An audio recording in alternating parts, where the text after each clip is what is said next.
1, 2, 3, start. Praise the lord, hallelujah. బాగున్నారా? మరొకసారి దేవుడిచ్చిన అవకాశాన్ని బట్టి దేవునికి వందనాలు చెల్లిస్తున్నాను. We welcome you all to the hour of prayer, ప్రార్థన గడి అనే కార్యక్రమానికి మిమ్మల్ని ఆహ్వానిస్తున్నాం. మరి మీరు మీ కుటుంబము క్షేమముగా దేవుడు కాచి కాపాడుతాం విశ్వసిస్తున్నాం. మరి వాతావరణ మార్పుల వల్ల అనేక మందికి జ్వరములు, జలుబులు, వామిటింగ్స్, ఎంతోమంది మీరు బాధపడుతున్నారని తెలియపరుస్తున్నారు. మీకోసం ప్రార్థిస్తున్నాం. దేవుడి కృప చూపిస్తాడు. దయచేసి మీరు బయటికి వెళ్తున్నప్పుడు మీరు మాస్క్ వేసుకోండి, మీ చేతులు లోపలికి వచ్చిన కడుక్కోండి. భోజనం విషయంలో, నీళ్ళు తాగే విషయంలో కాసుకుని నీళ్ళు తాగండి. భోజనం బయట భోజనాలు తినద్దు, ఇంట్లో తినండి. ఈ శుభ్రతను మనం పాటిద్దాం. ముఖ్యంగా పిల్లలు, చాలామంది చిన్నపిల్లలు ఈ వాతావరణ మార్పుల వల్ల బలహీనం అవుతాం అనేది మనం గమనిస్తున్నాం. కాబట్టి దయచేసి మీ పిల్లల్ని జాగ్రత్తగా చూసుకోండి. స్కూల్కి వెళ్తున్నప్పుడు వారికి ప్రార్థన చేసి పంపించండి. నూనె రాసి ప్రార్థన చేయండి. ఇంట్లో ప్రార్థన సన్నిధిని కాపాడండి. మరి దేవుడి మహాకృపను చూపించి మరి అనేక రోజుల తర్వాత మరలా దేవుని వాక్యం అవర్ ఆఫ్ ప్రేయర్ కార్యక్రమం ద్వారా దేవుడు ప్రకటిస్తానికి దేవుడు సహాయం చేస్తున్నాడు. మరి ఈ కార్యక్రమాలు రోజు ఇస్తానికి ఎంత పోరాటం అయినప్పటికీ దేవుడు కృప చూపిస్తున్నారు. మీరు ఎంతోమంది ప్రార్థన చేస్తున్నారు. ఒక ముఖ్యమైన గమనించండి. ఈ 15వ తారీఖున, జనవరి 15వ తారీఖున ఆదివారము ఆరాధన హైదరాబాద్లో ఉన్న R3 icon banquet hall, AC banquet హాల్లో జరుగుతుంది. ఇది డామినోస్ పిజ్జా పైన షేక్పేట్లో ఉన్న ప్రాంతంలో, ఈ హైదరాబాద్ ప్రాంతంలో జరుగుతుంది. మరి మీరు హైదరాబాద్ చుట్టుపక్కల ప్రాంతంలో ఉన్నవారైతే మీరు రండి, దేవుని దీవెనలు పొందండి. మరి ఎంతోమందిని దేవుడు ఆశ్చర్యరీతిగా స్వస్థపరుస్తున్నారు, విడుదల చేస్తున్నారు. సో ఆ వివరాలు మీరు స్క్రీన్లో కూడా చూడొచ్చు. మరి ఇంకొక ముఖ్యమైన గమనిక ఏంటంటే, మా నాన్నగారు డాక్టర్ ఎన్ జైపాల్ గారు మరి 17వ తారీఖున, జనవరి 17వ తారీఖున అదే హాల్లో సాయంకాల సమయం 5 గంటలకి కూడిక ఉందండి, ఒక స్తుతి కూడిక ఉంది. మరి ఆ రోజున ప్రత్యేకంగా గర్భఫలము లేనివారు, వాహమయ్యి పిల్లలు లేనివారు ఆ కూడికి మీరు హాజరవ్వాల్సిందిగా కోరుచున్నాం. మీరు రండి. ఆ రోజు మరి దేవుని సేవకులు డాక్టర్ ఎన్ జైపాల్ గారి ద్వారా మీరు ప్రార్థన చేసుకోవడానికి ఒక గొప్ప అవకాశం అది. మరి గమనించండి, సమయాన్ని పాటించండి. మరి ఆ హాలు ఎవరు ముందు వస్తారో వారికి మొదట దేవుని సేవకులతో వారు కలిసి ప్రార్థిస్తానికి ఒక అవకాశం కలుగుతుంది. కాబట్టి మీరు త్వరలోనే రండి. మరి ఇవ్వబడిన అవకాశాలు మీరు ఉపయోగించుకోండి. అంత మాత్రం కాదు, దయచేసి గమనించండి. మీరు ఈ సంగతులని మీకు తెలిసిన వారు, ఒకవేళ మీరు వేరే ప్రాంతాల్లో ఉన్నప్పటికీ మీరు రావాలనుకుంటే రావచ్చు. కానీ జ్ఞాపకం చేసుకోండి, ఇక్కడ ఉండటానికి వసతులు ఏమి లేవు. మీ బంధువులు ఇంట్లో కానీ, లేకపోతే మీకు తెలిసిన వారు గృహాల్లో మీరు ఉండొచ్చు. మరి ఆ కార్యక్రమం జస్ట్ గమనించండి. ఒట్టి సాయంకాలం 5 నుంచి ఖచ్చితంగా 8 గంటలకు మేము ముగిస్తున్నాం. సో ఆ విషయాన్ని మీరు గుర్తు చేసుకోండి. మరి అంత మాత్రం కాదు, ఈ కార్యక్రమంలో మీరు పాలు పొందాలి. మీరు కూడా ఇంకో అనేక వివరాలు మీకు కావాలనుకుంటే దయచేసి మీరు స్క్రీన్లో కనబడుతున్న నెంబర్ 8939392139 అనే నెంబర్కి మీరు వాట్సాప్ కానీ వాయిస్ మెయిల్ కానీ చేయండి. నేనే మీకు జవాబిస్తానికి ఎంతో ఆస్కారం ఉంటుంది. మరి దేవుని వాక్యంలోకి వెళ్దామా? మరి ఈరోజు దేవుడు మనతో ఏం మాట్లాడుతాడో మనం చూద్దాం. దానికి ముందు దయచేసి మీరందరూ రండి, బైబిల్ పట్టుకోండి, వాక్యములో పాలు పొందండి. దాని ముందు ప్రార్థిద్దాం. పరిశుద్ధమైన తండ్రి, దయగల ప్రభువా, మరొకసారి నీ పాద సన్నిధిలోకి వస్తాను. మమ్మల్ని నీ సులువు చోట మరుగుపరచు నాయన. ఈ దినమంతా కాచి కాపాడి సజీవ లెక్కలో మమ్మల్ని ఉంచి ఈ సాయంకాల సమయంలో మమ్మల్ని తీసుకొచ్చున్నావు నాయన. ఈ నూతన సంవత్సరంలో ప్రవేశింపజేశావు. మా పట్ల మంచివాడుగా నువ్వు ఉన్నందుకు వందనములు అయ్యా. నన్ను నీ సులువు చోట మరుగుపరచు, నీ మాట నన్నుట్లో ఉంచమని యేసు నామములో అడుగుచున్నాం తండ్రి, ఆమేన్. మరి ఈరోజు యెషయా గ్రంథం 38వ అధ్యాయం, యెషయా గ్రంథం 38వ అధ్యాయం మొదటి నుంచి కొన్ని విషయం చూద్దాం. దయచేసి మీరు కూడా మాతో కలిసి చదవండి. ఆ దినములలో హిజ్కియాకు మరణకరమైన రోగము కలుగగా ప్రవక్తయు ఆమోజు కుమారుడైన యెషయా అతని యొద్దకు వచ్చి, నీవు మరణమవుచున్నావు, బ్రతుకువు కనుక నీవు నీ ఇల్లు చెక్కబెట్టుకొనుము, యెహోవా సెలవిచ్చుచున్నాడని చెప్పగా అతడు తన ముఖమును. చాలు. ఇక్కడ మనం హిజ్కియాను చూస్తున్నాం. ఈయన చాలా గొప్ప రాజు. ఈయన గురించి రెండో దినవృత్తాంతములో అనేక విషయాలు మనం ధ్యానిస్తున్నాం. హిజ్కియా దావీదు తర్వాత దావీదులాగా ఒక దేవుని పట్ల ప్రేమ కలిగిన ఒక గొప్ప రాజు. కానీ హిజ్కియా 39 సంవత్సరాలు ఉంటున్నప్పుడు మనం ఈ విషయాలు మన 2 రాజులు 20 అధ్యాయం 6వ వచనంలో మనం చూస్తున్నాం. 39వ సంవత్సరం వచ్చినప్పుడు తన ఒక బలహీనతకి గురవుతూ మనం చూడగలుగుతున్నాం. అప్పుడు దేవుని సేవకుడైన యెషయా తనతో వచ్చి తనతో ఒక మాట చెప్తున్నాడు. హిజ్కియా, నీ ఇంటిని నువ్వు చక్కపెట్టుకో, నువ్వు మరణించబోతున్నావు, నువ్వు ఏమండి స్వస్థత పొందవు, నీ ఇంటిని చక్కపెట్టుకో, set your house in the order. ఏమండి మరి ఈరోజు మీరు ఈ ఫ్లెక్స్ చూస్తే ఏమండి క్లీన్ యువర్ హౌస్ అని టైటిల్ పెట్టాను. దానికి వెంటనే ఒక మంచి గృహం కూడా కనబడింది. మరి ఆ గృహం చూసినప్పుడు చాలా బాగుంది కదండి. చూడండి, ఈరోజు దేవుడు మనకిచ్చిన ఇల్లు ఏంటది?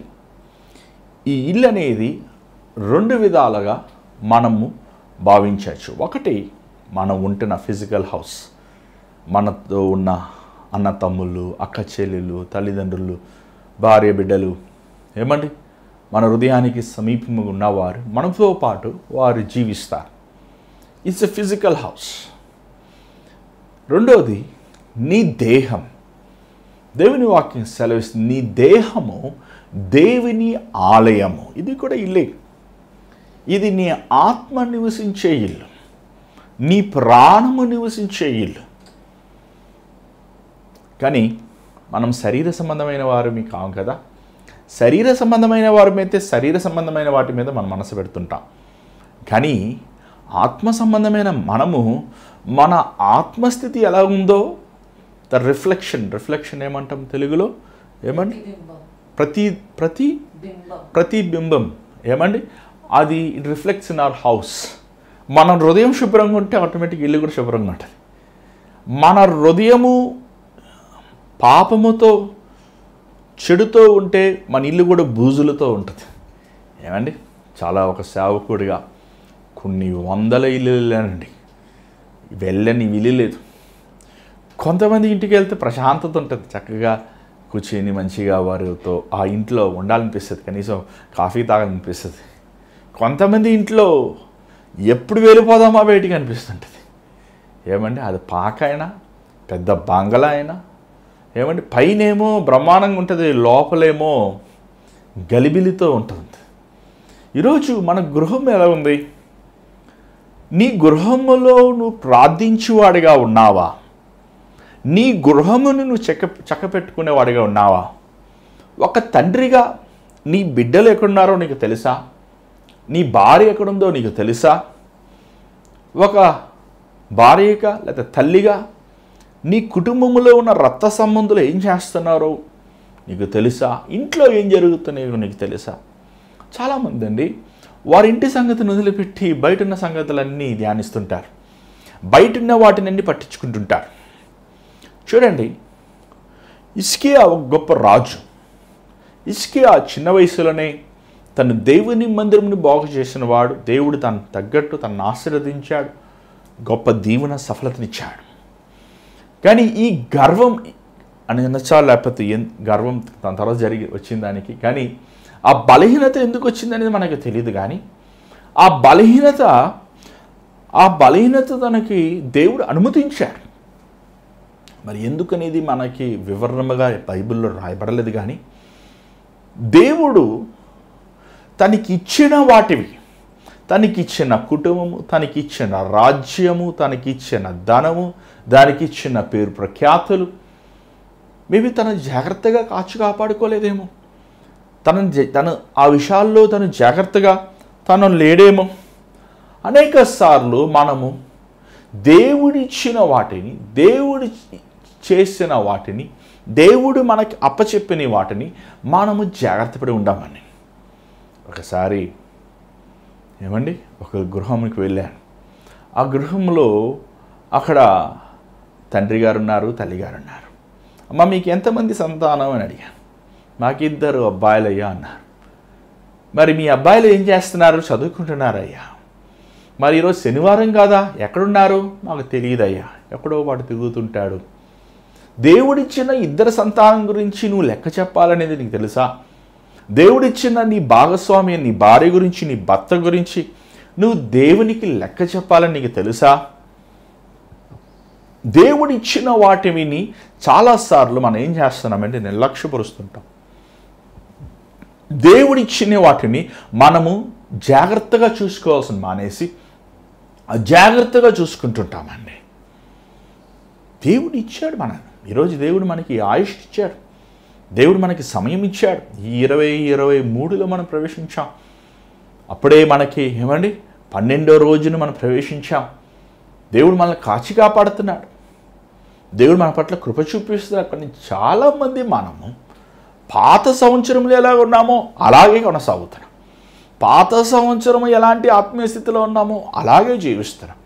పాత సంవత్సరంలో ఎలాంటి దేవుని పట్ల ప్రేమ కలిగి ఉన్నామో అలాగే మనం బ్రతుకుతున్నాం.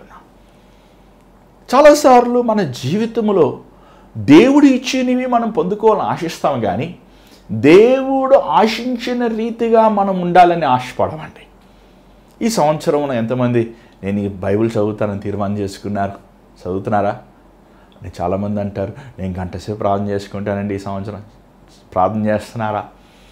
ప్రభువుని వెతుకుతున్నారా? దేవుని వైపు మీ జీవితమును కొనసాగిస్తున్నారా? నీ గృహముని శుభ్రపరచుకో.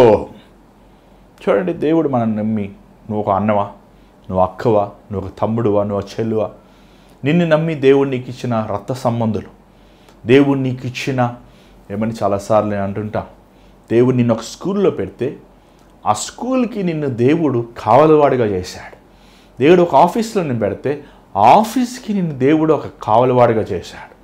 నీ బాధ్యత వారి గురించి ప్రార్థిస్తానికి, ప్రభు ప్రేమను చాటుతానికి, వారి కోసం విజ్ఞాపన చేస్తానికి అది దేవుడు నిన్ను పెట్టాడు. నేను ఎప్పుడూ ఒకటి నమ్ముతానండి, నా జీవితంలో ఎవరు యాక్సిడెంటల్గా కలవరండి. నా పక్కన ఒకరు కూర్చోనా, నాతో ఎవరైనా మాట్లాడినా అది దేవుని చిత్తము. ఆ వ్యక్తికి నేను స్వార్థని ప్రకటించాలి, ఆ వ్యక్తి కోసం నేను ప్రార్థన చేయాలనేది నేను ఎక్కువ బలంగా నమ్ముతుంటాను. మరి దేవుడు అప్పచెప్పిన మనకి మనుషులు చాలామంది ఈరోజు ఆస్తి గొప్ప అయిపోయింది మనుషుల కంటే, ఇల్లులు గొప్ప అయిపోయినాయి కుటుంబాల కంటే. ఏమండి, వ్యక్తి కంటే ధనము, పేరు ప్రఖ్యాతులు ఎక్కువైపోయినాయి దుర్మార్గమైన ఈ లోకంలో. మనం ఒట్టివారుగా వచ్చాము, ఒట్టివారుగా వెళ్ళిపోతున్నాము.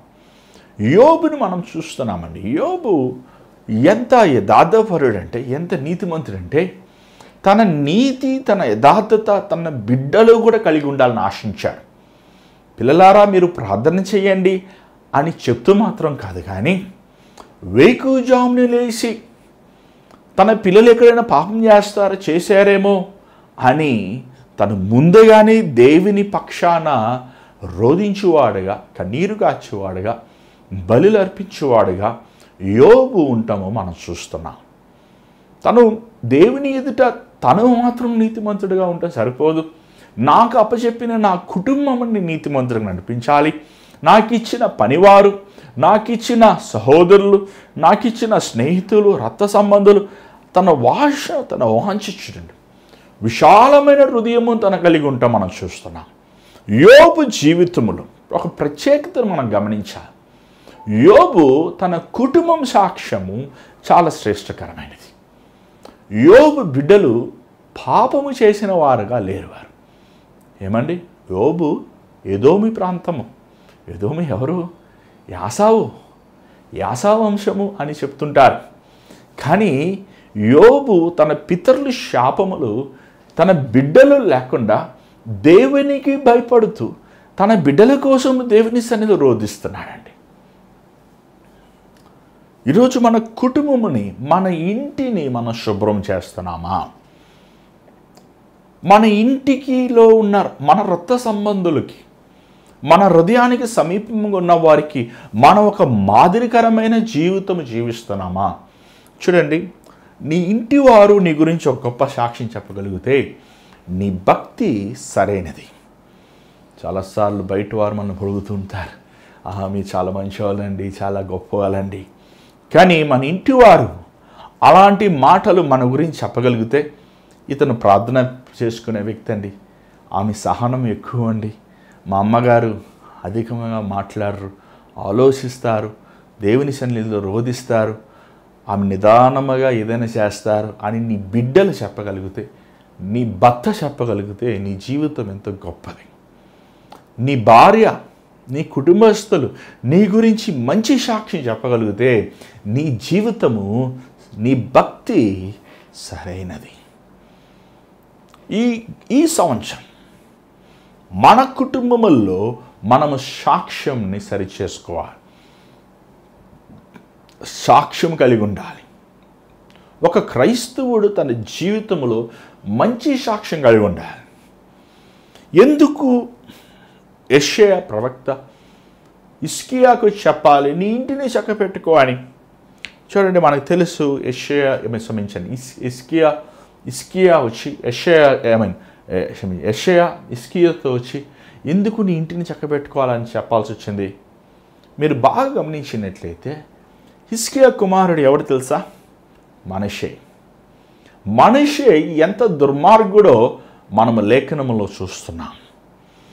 ఎంత దేవునికి అవిధేయుడో, ఎంత నీచుడో చరిత్ర సెలవిస్తుంది. మనష్షే యెషయాని హతం చేశాడు, 2 ముక్కలుగా తనని నరికి పడేశాడు. అంత దుర్మార్గముతో, వ్యభిచారముతో, విగ్రహారాధనతో చేతబడి తానుతో పిల్లల్ని, చిన్న పసిపిల్లల్ని బలిస్తూ ఆ రోజు అక్కడ బయలుదేవతలు, అశేర దేవతల్ని ఆరాధించి తను దేవుని మనసును ఎంత బాధ పెట్టాడన్న సంగతిని మనం జీవగ్రంథంలో చూస్తున్నాం. అంటే ఏంటర్థం? ఆ రోజు ప్రవక్త వచ్చిన యెషయా చెప్పిన మాట సరైన మాటే కదా. నీ ఇంటిని చక్కపెట్టుకో అన్నప్పుడు నీ బిడ్డల విషయం, నీ భార్య విషయము, నీ రక్త సంబంధుల విషయము, వారు సరిగా ఉన్నారా, వారు సరిచేయబడ్డారా, వారు రక్షించబడ్డారా, వారు మారు మనసు పొందారు. చూడండి, ప్రతి తండ్రి ఈరోజు పిల్లలు బాగా చదువుకోవాలి, వారు బాగా సంపాదించాలి, వారు బాగా లోకరీతిగా స్థిరపడాలని ఆశిస్తున్నారు. కానీ నా బిడ్డ ప్రభువుకు భయపడాలి, నా బిడ్డ రక్షించబడి బాప్తిజం తీసుకుని క్రీస్తు కోసం యథార్థమైన జీవితం జీవించాలనేది వేలుల లెక్కలు ఇచ్చాను అలాంటి తండ్రులు, అలాంటి తల్లులు. ఎంతమంది మీరు మీ బిడ్డలకి మాదిరికరంగా ఉన్నారు?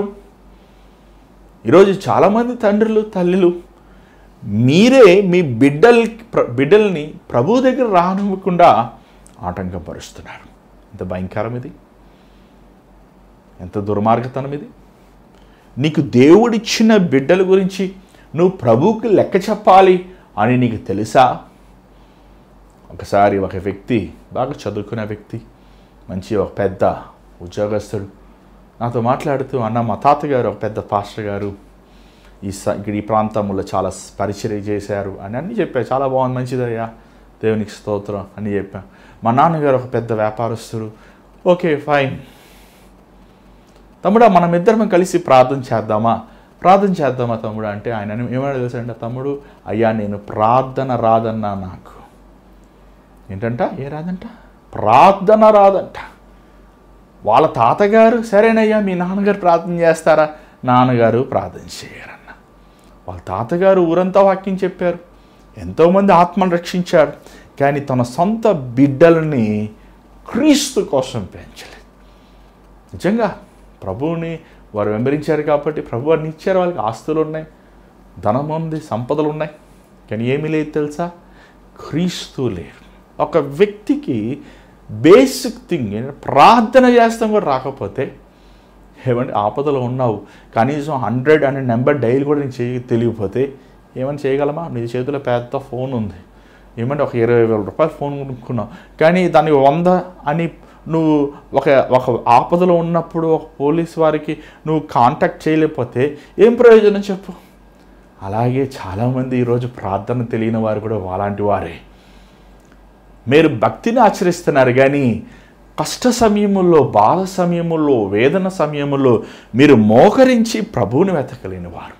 నీ ఇంటిని శుభ్రము చేసుకో, నీ ఇంటిని చక్కపెట్టు. రెండవ భాగం మనం చూద్దాం. మన దేహం అనే ఇంటిని మనం చూస్తున్నాం. దయచేసి మీ బైబిల్ మీరు చూడండి ఒకసారి మీ బైబిల్ చెప్పండి.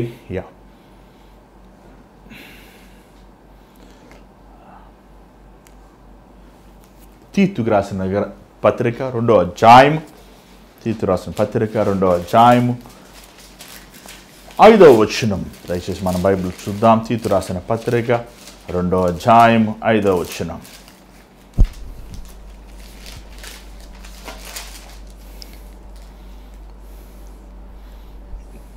చదవండి. మిగుల మద్యపానాసక్తులనై ఉండక ప్రవర్తన యందు భయభక్తులు గలవారై ఉండవలననియు, దేవుని వాక్యము దూషింపబడకుండునట్లు యవన స్త్రీలు తమ భర్తలకు లోబడి ఉండి తమ భర్తలను శిశువులను ప్రేమించువారును స్వస్థబుద్ధి గలవారును పవిత్రులను ఇంట ఉండి పని చేసుకుని వారును మంచివారునై ఉండవలనని బుద్ధి చెప్పుచు మంచి ఉపదేశము చేయువారునై ఉండవలనని బోధించుము. చూడండి, ఇక్కడ ఒక 2 మాటలు నాకు నచ్చినాయి. ఆ మాటలు మనం ధ్యానిద్దాం. స్వస్థ బుద్ధి అంటే సెల్ఫ్ కంట్రోల్, ఆశా నిగ్రహము. చూడండి, నీ దేహము, ఈ ఇల్లు నేను శుభ్రం చేసుకున్నప్పుడు, దేవుని వాక్యంతో నువ్వు ఇల్లుని శుభ్రం చేస్తున్నప్పుడు, పరిశుద్ధాత్ముడు యేసుప్రభు రక్తముతో నీ హృదయమును కడుగుతున్నప్పుడు, దాని తర్వాత నువ్వేం చేయాలి తెలుసా? నువ్వు దేవుని వాక్యముతో నింపుకుంటున్నప్పుడు ఆ వాక్యము ద్వారంగా ఆత్మఫలములను ఫలించాలి. ఆత్మఫలముల్లో చివరి ఫలం ఏంటి తెలుసా? ఆశా నిగ్రహం. చివరి ఫలమైన చాలా ముఖ్యమైన ఫలం. నన్ను అడిగితే ఫస్ట్ ఇంపార్టెంట్ ఆశా నిగ్రహము. ఈరోజు మనుష్యుడికి ఇది లేదండి. తన ఆశల్ని కంట్రోల్ చేసుకుంటాడు. ఈ లోకంలో మనం ఉంటున్నప్పుడు ఈ లోకంలో ఉన్న గాలి, ఈ లోకంలో ఉన్న ఆకర్షణలు, ఈ లోకంలో ఉన్న మాయ, ఈ లోకంలో ఉన్న అల్పము మన అనేక సార్లు దేవుని వైపు నుంచి మనం దూరపరుస్తుంటుంది. కానీ ఆ ఆశలని, ఆ కోరికలని, ఆ వాంఛలని మనము సిలువ వేయాలి. నీ జీవితంలో నీ ఇంటిని శుభ్రం, నీ దేహాన్ని నువ్వు శుభ్రం చేసుకోవాలి, లేకపోతే శుభ్రముగా ఉంచుకోవాలి అని ఆశిస్తున్నావంటే మొదటగా నువ్వు ఆశా నిగ్రహం అనే ఫలం కలిగి ఉంటారు. చాలామంది ఈరోజు తిండిపోతులై ఉన్నారు, నిద్రపోతులై ఉన్నారు. చాలామంది వారి రోజు వారి దేహంలో ద్వారంగా వారి కోరికలని నెరవేర్చుకుంటున్నారు. కీర్తనలో మాట చూస్తున్నా, యవనుడా నీ ఆశలను నీ చెయ్యి దాటవద్దు. ఇంగ్లీష్ ట్రాన్స్లేషన్లో అలాగ మనకు చూస్తున్నాం, మెసేజ్ అండ్ ట్రాన్స్లేషన్లో, నీ ఆశలను నీ చేతి నుంచి దాటవద్దు. ఒక అమ్మాయిని చూశాను, ఒక అబ్బాయిని చూశాను, ఒక వస్తువుని చూశాను, లేకపోతే ఒకటి కావాలి అనే ఆశపడతాం అనేది మనం చూస్తున్నామండి. అది చాలా తప్పు. అది ఆశపడతాం తప్పులేదు, కానీ ఆశించిన దాన్ని ఏమండి అది నెరవేర్చుకోవాలి కావాలి అనుకుంటాం, చాలా తప్పు. అది దావీదు, దట్స్ ఎ గ్రేట్ ఎగ్జాంపుల్. దావీదు చూసినట్లయితే ఆ పాపము మిద్ది మీదకి వెళ్ళాడు, పనివాడు భార్య స్నానం చేస్తూ చూశాడు. అక్కడి నుంచి తను తిప్పుకుని వెనక్కి వచ్చేయాల్సింది మానేసి, ప్రభు వైపు చూడాల్సింది మానేసి, ఆ ఆశని పాపమని నెరవేర్చుకుందామని మరి రెండోసారి చూశాడు. తన సాక్ష్యం పోయింది. తన జీవితంలో ఎన్నో గాయాలు, ఎన్నో దెబ్బలు, ఎంతో అవమానం. ఒక దావీదు ఒక వంశానికి ఒక తప్పైన వ్యక్తిగా తను జీవిస్తూ మనం చూస్తున్నాం. అంత గొప్ప దావీదు, దేవుని హృదయానుసారమైన దావీదు, ఎంత ఒక నరహత్యుడుగా, ఒక మోసగాడుగా, ఒక వ్యభిచారిగా, తను సమాజంలో అవమానము, నింద, దూషణ, తన యవన బిడ్డలు తను చేసిన పాపముని మిద్దెల మీద చేస్తాం. అంత మాత్రమే కాదు, ఏమండి ఆ బిడ్డలు, యవన బిడ్డలు నరహత్య చేయబడతాం, చంపబడతాం. వ్యభిచారం అనేది మనం వారి వంశముల నుంచి వస్తాం మనం చూడగలుగుతున్నాం. ఈరోజు మనం జాగ్రత్త పడాలండి. ఈ ఆశా నిగ్రహం చాలా ఇంపార్టెంట్. నీ దేహంని నువ్వు దేవుని అదుపులో పెట్టాలి. వాక్యముసారంగా నువ్వు క్రమశిక్షణలో నువ్వు పెంచబడాలి. రెండవది పవిత్రత, ప్యూర్. చూడండి, చాలాసార్లు మనం స్నానం చేస్తుంటారు. కొంతమంది ఈ చలికి స్నానం కూడా చేయరు, సెంట్లు వేసేసుకుంటారు, పౌడర్లు వేసేసుకుంటారు. ఏమండి, కానీ ఎంతకాలం స్నానం చేయకుండా ఉంటాం, వాసన వచ్చేస్తుంది, భయంకరమైన వాసన. ఏమండి, మనం స్నానం చేయాలి. మనం ఏమండి పళ్ళు కడుక్కోవాలి.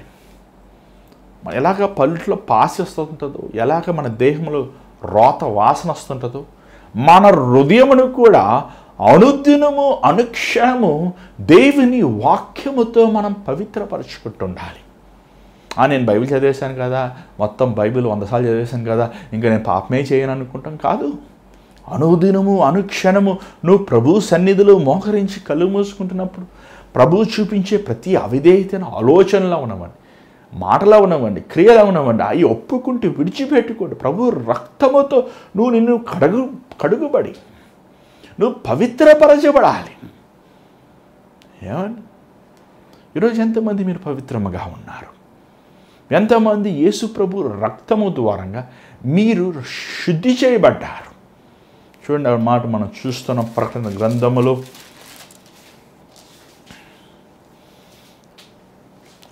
22వ అధ్యాయం 14వ వచనం. ఒకసారి చూడండి, 22వ అధ్యాయం 14వ వచనం. జీవవృక్షంనకు హక్కు గలవారే గుమ్మముల గుండా ఆ పట్టణంలోనికి ప్రవేశించినట్లు తమ ప్రవర్తనలను ఉదుక్కొని వారు ధన్యులు. ఏమండి, వారు అంగీలను ఉతుక్కున్న వారు ధన్యులు అనందా? తమ వస్త్రములను ఉదుక్కొని వారు ధన్యులు. వస్త్రములు, ఏం వస్త్రము? ఏమండి, ఈ వస్త్రాలు ఉతుక్కున్నా మురికవుతుంటాయి, ఉతుక్కున్నా మళ్ళీ ఎలిసిపోతాయి, చిరిగిపోతాయి. దేవుడు మాట్లాడేది నీ రక్షణ అనే అంగీ, నీతి అనే అంగీ, రక్షణ అంగీని ప్రభు. అందుకే మనం ప్రభు వల్ల తీసుకుంటుంటాం. చాలాసార్లు వారానికి ఒకసారి తీసుకుంటారు, కొంతమంది నెలకు ఒకసారి తీసుకుంటారు, ఎన్నిసార్లు తీసుకుంటున్నారో ముఖ్యం కాదు. కానీ నువ్వు ప్రతిసారి తీసుకుంటున్నప్పుడు భయభక్తులతో ఉపవాసముతో దేవుని ఎదుట యథార్థముగా నువ్వు సమర్పించుకొని ఆయన ద్రాక్షరక్షములో ఆమె రొట్టెలో ఆయన ద్రాక్షరక్షములో మనం పాలు పొందుతున్నప్పుడు, ఆయన శరీరము ఆయన రక్తముతో మరొకసారి మనం మిళితం అవుతున్నప్పుడు, మరొకసారి ప్రభు సన్నిధిలో నిబంధన చేసుకుని ఆయన కృపను వేడుకుని మనం ముందుకు వెళ్ళాలండి. ఇది చాలా ముఖ్యం. పవిత్రత. నీ హృదయము పవిత్రముగా ఉందా? ఏమండి, ఇంట్లో బూజులు ఉన్నాయా? మీ ఇంట్లో ఫ్యాన్ మీద డస్ట్ ఉందా? ఏమండి, వంటగదిలో బొద్దింకలు ఉన్నాయా? ఏమండి, బల్లులు ఉన్నాయా? పురుగులు ఉన్నాయా? చీమలు ఉన్నాయా? ఏమండి, జర్రులు ఉన్నాయా? దాన్ని ఏమంటారు? స్పైడర్స్ని ఏమంటాం మనం? సాలిపురుగులు ఉన్నాయా? ఏమన్నా చాలాసార్లు ఇల్లు క్లీన్ చేస్తున్నప్పుడు చాలామంది బూజుని తీస్తుంటారు. కొంతమంది పైనే చూడరు, కింద తీసుకుని వెళ్ళిపోతారు. మళ్ళీ 2 రోజులు మళ్ళీ తుడుస్తుంటారు. ముందు పైన చూడు, పైన సాలి అది ఏమంటే బూజు ఉందంటే ఏంటి అద్దాడా? సాలు ఉందంట, దాన్ని చంపాలి ముందు. అదే నువ్వు క్లీన్ చేస్తే మళ్ళీ పెడతావు 6 రోజులు. అది ఏమంటే దాన్ని చంపాలి. పాపం మన హృదయంలో కూడా అంతే. ఏమంటే మనకు ఒకలాంటి కామిచ్చలు, లోక ఆశలు వస్తాయి. దాని వెనకాల ఏంటది? దేవుని సన్నిధిలో ఉపవాసం ఉండాలి, దేవుని సన్నిధిలో క్రోధించాలి, మన దేహమును సులువు వేసుకోవాలి, ఈ ఇంటిని శుభ్రపరచుకోవాలి. నీ ఆత్మ శరీరాన్ని పెత్తనం చేయాలి, కానీ శరీరము ఆత్మను ఏలకూడదు. మనం ఆత్మ సంబంధమైన వారిని. ఆత్మ సంబంధమైన వాడు ఈ ఆత్మకి కావాల్సిన దేవుని వాక్యం. ఏమైనా దేవుని వాక్యం పాలుతో, తేనెతో, నీటితో సాదృశ్యం చూస్తున్నా. దేవుని వాక్యము మన ఆత్మకి బలము, ప్రార్థన, విశ్వాసము, ఈ ఆత్మ సంబంధమైనవి. ఈ ఆత్మ సంబంధమైన వాటితో మన హృదయాన్ని, మన ఇంటిని, మన ఆత్మని బలపరుచుకోవాలి. ఈ శరీర సంబంధమైన వాటివి తిండిపోతుతానము, నిద్రపోతుతానము, ఏమంటే లోక ఆశలు, లోక కార్యాలు. ఈ శరీరమైనది ఏమంటే మట్టితో మట్టి అయిపోద్ది, అదృశ్యమైనది, నిరంతరమైనవి. ఆత్మ సంబంధమైనవి దేవుడు మనకి మహిమ శరీరం ఇవ్వబోతున్నాడు. ఈ శరీరము ఒక దినం విడిచిపెట్టేస్తుంది. దీన్ని ఎంత సుఖముగా చూసుకున్నా, ఎంత ఆరోగ్యముగా మనం చూసుకున్నా ఇది మట్టితో మట్టి అయిపోతుంది. కానీ ఆత్మ సంబంధమైన మనము ఈ మట్టైన శరీరమును మహిమ శరీరముగా మార్చేవాడు మన ప్రభు. ఎప్పుడైతే నీ ఆత్మ పవిత్రపరచబడుతుందో, ఎప్పుడైతే నీ ఆత్మ దేవుని ఫలము, పరిశుద్ధాత్మ ఫలములు కలిగి ఉంటావు. ఇది చాలా ముఖ్యం. ఈరోజు ముఖ్యమైనవి ఏంటి? చాలాసార్లు ఏమండి మనం కొబ్బరి బొండాలు తాగుతారండి. ఇప్పుడు అన్ని కూల్ డ్రింక్స్ తాగేస్తున్నారు, పిల్లలు కూడా కూల్ డ్రింక్ తాగుతున్నారు. అందుకే పిల్లలు కూడా వ్యాధులు తెచ్చుకుంటున్నారు. ఏమంటే కొబ్బరి నీళ్ళు మంచిది, చాలా మంచిది. ఒంటికి 1-2 కాయలు ఏం చెయ్యవు, ఏమండి అది మేలే. ఆ కొబ్బరికాయ బయట ఎలా ఉంటుంది చూడండి, టెంక ఉంటుంది. అది ఆ టెంక విలువైనది, దాని లోపల నీళ్ళు విలువైనవి. ఆ నీళ్ళు తాగేసి మనం ఏం చేద్దాం, టెంక పెట్టుకుంటామా, ఎత్తి పెట్టుకునే బీరో పెట్టుకుంటామా, పడేస్తాం అంతే. ఇది టెంక. ఇది ఈ బయట శరీరం. ఇది ఈ టెంకను ఎన్నిసార్లు రుద్దినా, ఎన్నిసార్లు నువ్వు స్నానం చేయించినా, దీనికి ఎన్ని రంగులు వేసినా, ఎన్ని బట్టలు వేసినా ఒక దినం అనేది మట్టితో అయిపోతుంది. ఇది నిన్ను విడిచిపెట్టి వెళ్ళిపోతుంది, వద్దన్నా వెళ్ళిపోతుంది. నీ ఆత్మ నిరంతరమైనది, అది విలువైనది. దేవుడు నిన్ను, నీ ఆత్మని నిత్యమైన నరకము నుంచి పరలోకాన్ని తీసుకెళ్తాం కోసం ఈ లోకంలో మరణించాడు. చాలాసార్లు చాలామందికి అర్థం కావండి. ఎందుకంటే మట్టి అంతా వారి మట్టి బుర్ర మట్టి వైపు చూస్తుంటుంది. ఈరోజు నీ ఇల్లుని శుభ్రం చేసుకున్నావా? నీ ఇంట్లో ఇంకా లోభము, లోకము, అపవిత్రత, కామము, ధనాపేక్ష, డంబము, గర్వము ఉందా? ఈరోజు ప్రభుకి నీ హృదయం సమర్పించుకో, నీ ఇంటిని చక్కపెట్టుకో. అన్నాడు. చూసినట్లయితే మనం యెషయా గ్రంథం 38వ అధ్యాయం, దయచేసి మీ బైబిల్ చూడండి ఒకసారి. యెషయా గ్రంథం 38వ అధ్యాయం 2వ వచనం చూడండి. చదవండి. 38వ అధ్యాయం యెషయా 2వ వచనం. నీవు మరణమవుచున్నావు, బ్రతుకవు గనుక నీవు నీ ఇల్లు చెక్కబెట్టుకొనుమని యెహోవా సెలవిచ్చుచున్నాడని చెప్పగా, అతడు తన ముఖమును గోడ తట్టు త్రిప్పుకొని యెహోవా యథార్థ హృదయుడై సత్యముతో. ఇక్కడ చూసినట్లయితే తను యెషయా ప్రభు చెప్పిన వెంటనే చక్కపెట్టేలేదు ఇల్లు. ఏం చేసేది? దానికి నువ్వు బతకవు, నువ్వు బాగుపడవు, నువ్వు చచ్చిపోతావు. గొప్ప ప్రవక్త యెషయా. ఏమంటే యెషయా లాంటి గొప్ప ప్రవక్త ఇంకెవరు ఉన్నారా? ప్రవక్తలన్నీ మించిపోయిన ప్రవక్త, టాప్. ఏమంటే ఫస్ట్ ఆయనే, నెక్స్ట్ ఇర్మియా అట్లా వస్తుంటారు. ఏమండి కానీ ఆయన మాటలు విన్నాడా? లేదు. ఏం చేశాడు? తన గోడ వైపు తిరిగాడు. ఏం చేశాడు? ప్రార్థన చేశాడంట. ఏమంటే మాలాంటి ప్రవక్తలు కొన్నిసార్లు దేవుడు చెప్తుంటాం, అంత మాత్రం నాకు జరుగుతాయి అనుకోవద్దు. ఏమండి ఎందుకంటే నీ మనసు నువ్వు మార్చుకుని నువ్వు దేవుని వైపు, దేవుడు మనసు మారిపోద్ది, ఆటోమేటిక్గా దేవుడికి చెప్తాడు, మళ్ళీ మేము అది చెప్తాం. ఎందుకంటే ప్రవక్త వీఆర్ జస్ట్ దేవుని సేవకులు అంతే. ఒక సేవకుడు దేవుని మాటలే మాట్లాడతాడు. ఏమంటే తన సొంత మాటలు ప్రిపేర్ అయ్యి రారు. దేవుడు చచ్చిపోతావు చెప్పి చచ్చిపోవు. దేవుడు అదే ప్రవక్త మళ్ళీ అంటాడు, నువ్వు బతుకుతావే అంటాడు 15 సంవత్సరాలు. ఏమంటే అక్కడ చూసినట్లయితే తను ఏం చేశాడు?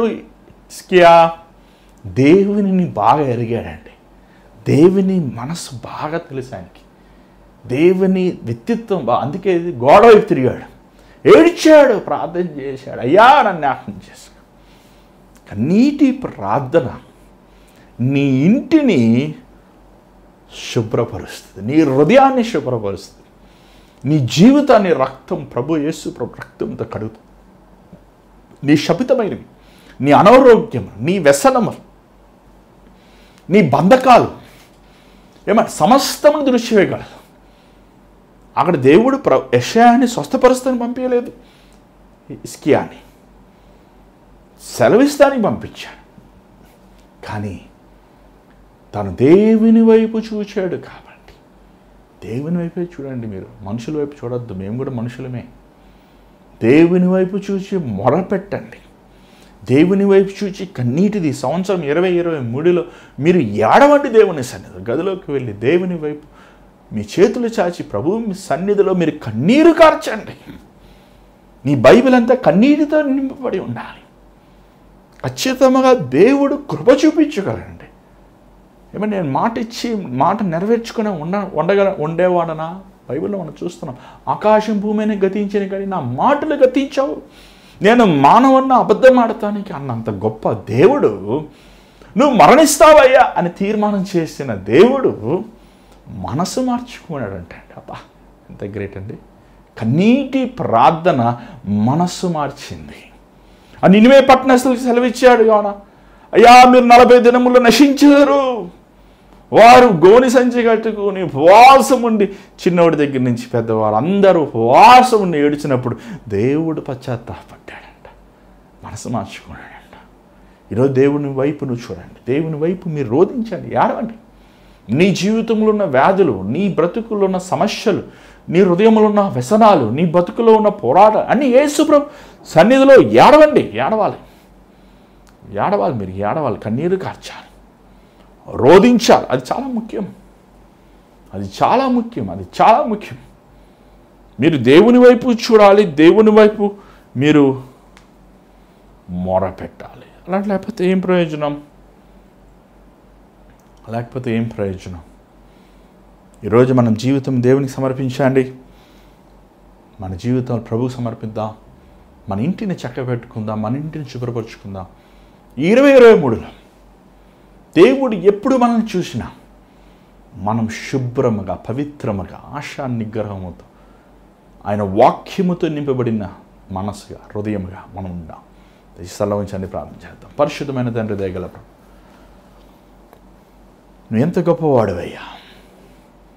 ఈరోజు నాయన మమ్మల్ని చూడు నాయన, మా హృదయములు చూడు నాయన, మా బ్రతుకుని చూడయ్యా, మా వ్యసనములను చూడయ్యా, మా పోరాటములు చూడయ్యా, మా పాప స్థితి నుంచి మమ్మల్ని శుద్ధి చేయి ప్రభు, మిమ్మల్ని కడుగు నాయన, మమ్మల్ని బాగు చేయి నాయన. అయ్యా మేము ఎంత దుర్మార్గములో ఉన్నామో నువ్వు ఎరిగిన వాడు నాయన, ఎంత భ్రష్టత్వంలో ఉన్నామో నువ్వు ఎరిగిన వాడు. ఈరోజు నీ రక్తముతో మమ్మల్ని కడుగు నాయన. ఒకప్పుడు మేము ప్రార్థించాం, ఒకప్పుడు మేము కన్నీరు కార్చాం, కానీ ఇప్పుడు మేము వెనక్కి వెళ్ళిపోయాం యేసయ్య, లోకానుసారమైన వారుగా అయిపోయాం నాయన. మమ్మల్ని క్షమించిన ఆయన, మమ్మల్ని పవిత్రపరచయ్యా, మమ్మల్ని శుద్ధి చేయి ప్రభా. నిశ్చిత్తములో నిలిచిండివారుగా, నిశ్చిత్తములు నడిచేవారుగా మాకు సహాయం చేయి. విత్తబడిన వాక్యం నీ బిడ్డలతో మాట్లాడు, యేసు నామములో అడుగుచున్నాం తండ్రి, ఆమేన్. తెచ్చి మరొకసారి ఒక ముఖ్యమైన గమనించండి. ఈ 15వ తారీఖు మరలా మీకు ఫ్లెక్స్లు వేస్తున్నారు చూడండి. ఈ ఆదివారం దినమున పొద్దుట 9:30కి మీకు R3 ఐకాన్ బ్యాంక్వెట్ ఏసీ హాల్లో షేక్పేట్లో డామినస్ పిజ్జా పైన 5th ఫ్లోర్లో మీకు ఆదివారం ఆరాధన జరుగుతుంది. దయచేసి మీరు రండి, మీ కుటుంబస్తులు, బంధువులు, స్నేహితులతో మీరు ఈ కార్యక్రమం పాలు పొందారు. అలాగే మరి అదే హాల్లో 17వ తారీఖున దేవుని సేవకులు డాక్టర్ ఎన్ జయపాల్ గారు మరి ఆ రోజు 5 గంటల సాయంకాలం 5 నుంచి 8 గంటల వరకు ప్రత్యేకమైన కూడికల్లో వారు ఉంటారు. గర్భఫలం లేని వారికి, ముఖ్యంగా వివాహమై పిల్లలు లేని వారు మీరు రావాలి. ఈ కూడికలో దేవుని సేవకులతో ప్రార్థన చేయించుకోండి. ఒక విశేషమైన కూడిక, అది ఒక ప్రత్యేకమైన కూడిక. దయచేసి గమనించండి, ఖచ్చితంగా మీరు సమయాన్ని పాటించండి, దేవుని దీవెన పొందండి. మరి దేవుని చిత్తమైతే రేపు కలుసుకుందాం. మరి ఈ పరిచర్య ద్వారా ముఖ్యంగా మీరు మేలు పొంది దీవించబడి మరి 2023లో చాలామంది కోసం ప్రార్థిస్తున్నాం. ఎంతోమంది మీరు స్వస్థతలు పొందుతున్నారు, ఎంతోమంది 2022లో మీరు మేలు పొందారు. కానీ వెనక్కి తిరిగి ఈ పరిచర్యను కానుక ఇచ్చిన వారు అవనవ్వండి, లేకపోతే ఏమండి ఒక ఎంకరేజ్మెంట్ చేసిన వారు చాలా కొద్దిమంది మాత్రమే. ఎంతోమందికి దేవుడు గర్భఫలాలు ఇచ్చాడు, ఎంతోమందికి దేవుడు ఏమండి స్వస్థపరిచాడు, ఎంతోమంది దేవుడు ఉద్యోగాలు ఇచ్చాడు, ఎంతోమంది దేవుడు ఏమండి ఆశీర్వదించాడు. ఏమంటే నీతిమంతుడి ప్రార్థన అది మనం డబ్బా చేసుకుని సాక్ష్యాలు చెప్పించి అలవాటు చేయలేదు, కానీ మీరు అనుభవించారు, చాలామంది అనుభవించారు. కానీ వెనక్కి తిరిగి అయ్యా దేవా నువ్వు చేసిన మేలుకు వందనాలు అని కృతజ్ఞత హృదయముతో మరి దేవునికి ఒక కానుక ఇచ్చిన వారు చాలా కొద్దిమంది మాత్రమే అండి. మీరు అలాంటి వారైతే దయచేసి గమనించండి, దేవుని పరిచర్యలో మీరు పాలు పొందండి. ఎంతో ఈ భారంతో ఈ పరిచర్య కొనసాగిస్తున్నాం. రోజు రోజుకి ఎంతో పోరాటంగానే ఉంటుంది, కానీ దేవుడు విడవకుండా కృప చూపిస్తున్నాడు. ఈ పరిచర్యలో మీరు కూడా పాలు పొందండి. మరి ఆన్లైన్ కనబడుతున్న Google pay, PhonePe account numbers మీరు చూస్తున్నారు అక్కడ. ఆ వివరాలన్నీ కూడా మీకు మీరు గూగుల్ పే, ఫోన్పే ద్వారా మీరు ఇవ్వచ్చు, ఈ పరీక్షలో పాల్పొనవచ్చు. అంత మాత్రం కాదు, ఎవరైనా ప్రార్థన అవసరతలు ఉన్న మీకు ప్రార్థన భారాలను దయచేసి గమనించండి. 8939392139 అనే నెంబర్కి మీరు కాల్ చేయొచ్చు. మీరు కాల్ చేసి నేను నా భార్య మీ ఇద్దరం ఎదుగుతున్నాం మీ ఫోన్ కాల్స్.